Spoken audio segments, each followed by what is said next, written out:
सास संगत जी बड़े प्यार से कहना जी धन निरंकार जी। आशा करती हूँ कि सतगुरु माता जी की कृपा से आप सभी अच्छे होंगे। आज मैं सभी के बीच में एक साखी लेकर आई हूँ जी। आशा है जी परवान करना। सास संगत जी, एक बार महात्मा बुद्ध एक गांव में अपने किसी भगत के आमंत्रण पर उसके वहां गए। सास संगत जी, शाम को किसान ने उसके प्रवचन की योजना की। महात्मा बुद्ध का प्रवचन सुनने के लिए सभी लोग उपस्थित थे। सास संगत जी, लेकिन भगत नहीं दिखाई दे रहा था। गांव के लोग बातें करने लगे कि कैसा भगत है कि प्रवचनों का आयोजन करके और खुद ही गायब है। सास संगत जी, प्रवचन खत्म होने के बाद सब लोग अपने अपने घर चले गए थे। रात को किसान घर लौटा। महात्मा बुद्ध ने पूछा, कहाँ चले गए थे? गांव के सभी लोग तुम्हें पूछ रहे थे। किसान ने कहा, प्रवचन की सारी व्यवस्था हो गई थी, पर तभी अचानक मेरी गाय बीमार हो गई थी। पहले तो मैंने घरेलू उपचार करके उसे ठीक करने की कोशिश की, लेकिन जब उसकी तबीयत ज़्यादा खराब होने लगी तब मुझे उसे लेकर पशु वाले डॉक्टर के पास लेकर जाना पड़ा। अगर नहीं जाता तो वह नहीं बचती। सत्संग जी, अगले दिन सुबह जब गांव वाले महात्मा बुद्ध के पास आए तो उन्होंने किसान की शिकायत करते हुए कहा, वह तो आपका भगत होने का दिखावा करता है, प्रवचन का आयोजित करके स्वयं भी गायब हो जाता है। सत्संग जी, महात्मा बुद्ध ने उन्हें पूरी घटना सुनाई और फिर समझाया। उसने प्रवचन सुनने की जगह उसने कर्म को महत्व देकर वह सिद्ध कर दिया है कि मेरी इस शिक्षा को उसने ठीक ढंग से समझा। मैं यही तो समझाता हूँ कि अपने विवेक और बुद्धि से सोचो कि कौन सा काम पहले किया जाना जरूरी है। यदि किसान बीमार गाय को छोड़कर मेरे प्रवचन सुनने को प्राथमिकता देता तो दवा के बगैर गाय के प्राण निकल जाते। उसके बाद तो मेरा प्रवचन देना ही व्यर्थ हो जाता। मेरा प्रवचन का सार यही है कि सब कुछ त्याग कर प्राणी मात्र की रक्षा करो। सत्संग जी, इस घटना के माध्यम से गांव वालों ने भी उसके मन का भाव समझ लिया। सत्संग जी, मनुष्य के जीवन की सबसे बड़ी कमजोरी उसका अहंकार होता है। सत्संग जी, यही धीरे धीरे इंसान को भीतर से खोखला कर देता है, जबकि सेवा, प्रेम और नम्रता इंसान को अमृत की ओर ले जाते हैं। सत्संग जी, दासी एक ऐसी कहानी सुनाने जा रही है जो एक ऐसे युवक की है कि जिसने अहंकार की राह छोड़कर सेवा का मार्ग अपनाया और जीवन को सच्चे अर्थों में सार्थक बनाया।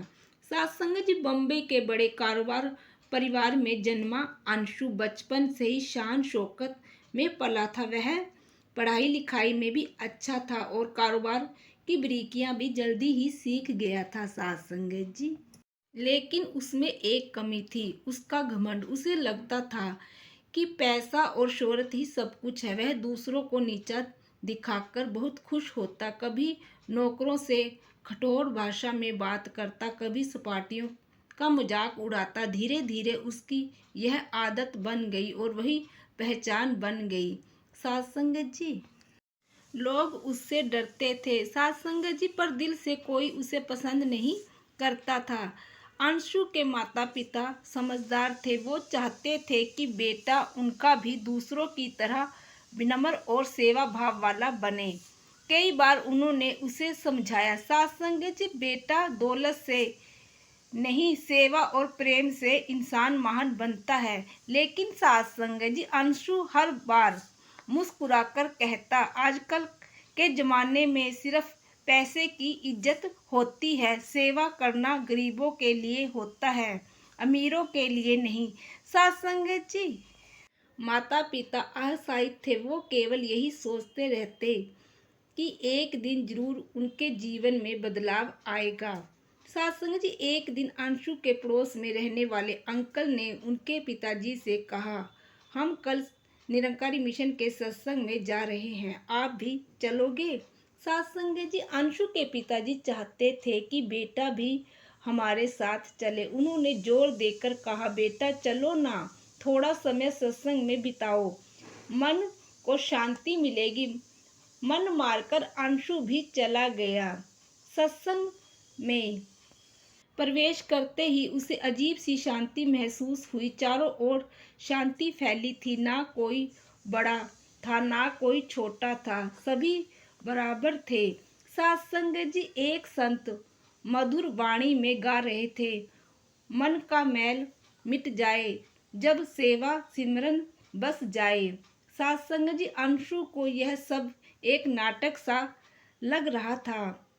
सत्संग जी, उसने सोचा यह सब दिखावा है, असली दुनिया में पैसा और ताकत से ही चलती है। सत्संग जी, तभी मंच पर एक बुजुर्ग संत आए और बोले, महापुरुषों, अहंकार इंसान को अंधा कर देता है। जो सोचता है कि मैं सबसे बड़ा हूँ वही सबसे छोटा रह जाता है, और जो झुक जाता है वही सबसे ऊंचा उठ जाता है। सेवा से बड़ा कोई धन नहीं और विनम्रता से बड़ी कोई ताकत नहीं। यह शब्द अंशु के दिल में उतर गए। सत्संग जी, पहली बार उसने सोचा, क्या सच में मेरा घमंड ही मेरी कमजोरी है? कुछ दिनों के बाद सत्संग में सेवा का योजित हुआ। सभी लोग सेवा कर रहे थे, कोई पानी पिला रहा था तो कोई जूते चप्पल को रख रहा था। सत्संग जी, अंशु से भी कहा गया, बेटा तुम जरा बाहर जूते रखने में मदद करो। सत्संग जी, पहले तो उसे बहुत गुस्सा आया। उसने सोचा, मैं इतने अमीर का बेटा हूँ और यह जूते की सेवा करूँ? लेकिन सत्संग जी, किसी कारणवश वो वहाँ खड़ा हो गया। थोड़ी देर के बाद उसने देखा, बच्चे भी हंसते हुए सेवा कर रहे हैं, बुजुर्ग भी झुककर काम कर रहे हैं और हर किसी के चेहरे पर संतोष और खुशी है। सत्संग जी, धीरे धीरे उसने भी जूतों को हाथ लगाया। सत्संग जी, उस पल उसे एक अजीब सी शांति महसूस हुई। मन में एक आवाज़ आई, यही असली इज्जत है, दूसरों की सेवा करना। सत्संग जी, उस दिन के बाद अंशु का व्यवहार बदलने लगा। अब वो नौकरों से प्यार से बात करना शुरू किया। सत्संग जी, दोस्तों की मदद करने लगा। हर हफ्ते सत्संग में जाकर सेवा करनी शुरू की।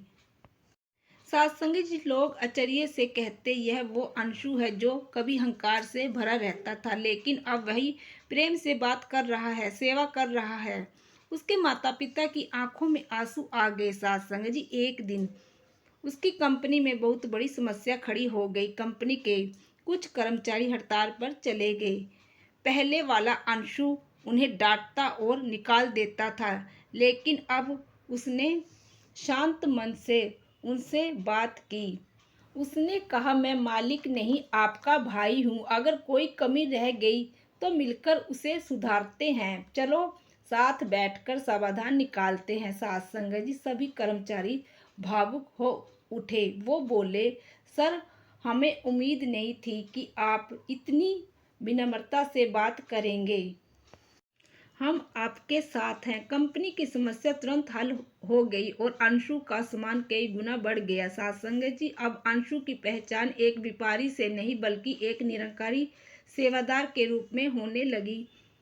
वहीं गरीब बच्चों को पढ़ाना शुरू किया, अस्पतालों में दवाई के लिए दान देना शुरू किया, सड़कों पर सफाई अभियान चलवाता। उसे समझ आ गया कि असली सुख केवल सेवा में है, ना कि पैसों में। सत्संग जी, अंशु अब जहाँ भी जाता था लोगों को यही संदेश देता, भाई बहनों, मैंने दौलत में सुकून ढूंढा, शोहरत में सुकून ढूंढा, महलों अटारियों में सुकून ढूंढा, लेकिन वह सुकून नहीं मिला। सच्चा सुख सिर्फ सेवा और विनम्रता में है। अहंकार से इंसान खाली हो जाता है, लेकिन सेवा से उसका जीवन भर जाता है। सत्संग जी, अहंकार इंसान के भीतर की सबसे बड़ी बीमारी है। धीरे धीरे व्यक्ति की दृष्टि को संकीर्ण कर देती है। उसे लगता है कि वही सबसे बड़ा है और बाकी सब छोटे हैं। परिणाम स्वरूप इंसान दूसरों से कटने लगता है, उसका हृदय कठोर हो जाता है। अंशु की कहानी हमें यही सिखाती है कि अहंकार ने उसे असंवेदनशील बना दिया था। लेकिन यह केवल कहानी नहीं है, यह हम सबकी कहानी है। यही हमारी जीवन की सच्चाई है। हर इंसान के भीतर कहीं ना कहीं अहंकार छुपा हुआ है। कभी पैसों का, कभी शिक्षा का, कभी रूप का, तो कभी पद का। साथ संगत जी, सवाल ये नहीं है कि अहंकार है या नहीं, सवाल ये है कि हम उसे पहचानते हैं या नहीं। सेवा का भाव इंसान को वास्तविक अर्थों में मानव बनाता है। सेवा वही दीपक है जो अंधेरे को मिटा देती है। सेवा वह जल है जो मन के ताप को शीतल कर देती है। सेवा वह संगीत है जो जीवन के शोर को मधुरता में बदल देता है। जब अंशु ने पहली बार सेवा की तो उसे जो शांति मिली वही असली सुख था। यह संदेश सत्संग हमें देता है कि सेवा कोई छोटा बड़ा काम नहीं, सेवा ईश्वर की उपासना है। सत्संग जी, जिस तरह से वृक्ष पर फल लगने के बाद शाखाएं झुक जाती है, उसी तरह से ज्ञान और प्रेम वाला इंसान का सिर भी विनम्रता से झुक जाता है। सत्संग जी, अंशु ने जब कर्मचारियों से भाईचारे की भावना से बात की तो यह उसकी नई विनम्रता की पहचान थी। यही विनम्रता उसका सबसे बड़ा बल बन गया। सत्संग जी, सत्संग मनुष्य को आईना दिखाता है। जब अहंकार मन को ढक देता है, यही सत्संग उसे पर पर्दा हटाकर सच्चाई दिखाता है। सत्संग हमें सिखाता है कि हर इंसान में वही ईश्वर बसता है। जब हम दूसरों को नीचा दिखाते हैं तो असल में खुद ईश्वर का अपमान करते हैं, और जब हम सेवा करते हैं तो सीधे सीधे ईश्वर की सेवा करते हैं। इसलिए सत्संग केवल सुनने भर की जगह नहीं बल्कि आत्मा को जगाने का केंद्र है।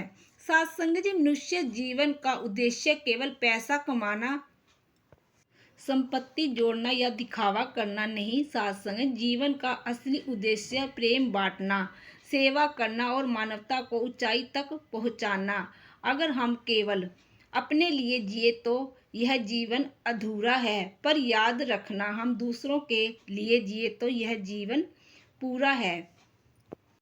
सत्संग जी, अंशु की तरह हर व्यक्ति सेवा की ओर कदम बढ़ाए तो समाज में अन्याय और असमानता अपने आप मिट जाएगी। सत्संग जी, निरंकारी मिशन में कहा जाता है कि ईश्वर हर जगह है, हर प्राणी में है। जब हम सेवा करते हैं तो ईश्वर को भी प्रसन्न करते हैं। इस दृष्टि से देखें तो सेवा केवल सामाजिक कार्य नहीं बल्कि यह आध्यात्मिक साधना है। यह भक्ति का सबसे सुंदर रूप है। सत्संग जी, अंशु का जीवन हमें कई बातें सिखलाता है। अहंकार चाहे कितना भी बड़ा क्यों ना हो, सत्संग और सेवा उसे तोड़ सकती है। असली सुख बाहर नहीं बल्कि हमारे भीतर ही है। सत्संग जी, विनम्रता से बड़ा कोई गहना नहीं, सेवा से बढ़कर कोई साधना नहीं। सत्संग जी, लेकिन अब सवाल ये है कि क्या हमने भी अंशु की तरह बदल सकते हैं? क्या हम भी अपने भीतर झुककर अहंकार को त्याग सकते हैं? सत्संग जी, हर इंसान के पास अवसर है, बस जरूरत है एक छोटे से कदम की, सेवा की ओर, विनम्रता की ओर, प्रेम की ओर बढ़ने की। जीवन हर पल हमें एक चुनौती देता है। सत्संग जी, ये तो हम अहंकार में रहकर अकेला और दुखी हो जाएं, या फिर सेवा और प्रेम से रहकर उसके साथ मिलकर खुशियां बांटे। अंशु ने दूसरा रास्ता चुना और उसका जीवन बदल गया। अब हमारी बारी है। सत्संग जी, अहंकार इंसान को खोखला कर देता है और सेवा उसे महान बनाती है। विनम्रता इंसान को गिरने नहीं देती बल्कि उठाती है, और सत्संग वह दर्पण है जो हमें हमारी असली पहचान दिखाता है। अगर हम सब मिलकर इस मार्ग को अपनाएं तो न केवल हमारा अपना जीवन बल्कि पूरे समाज में शांति, प्रेम और आनंद से भर जाएगा।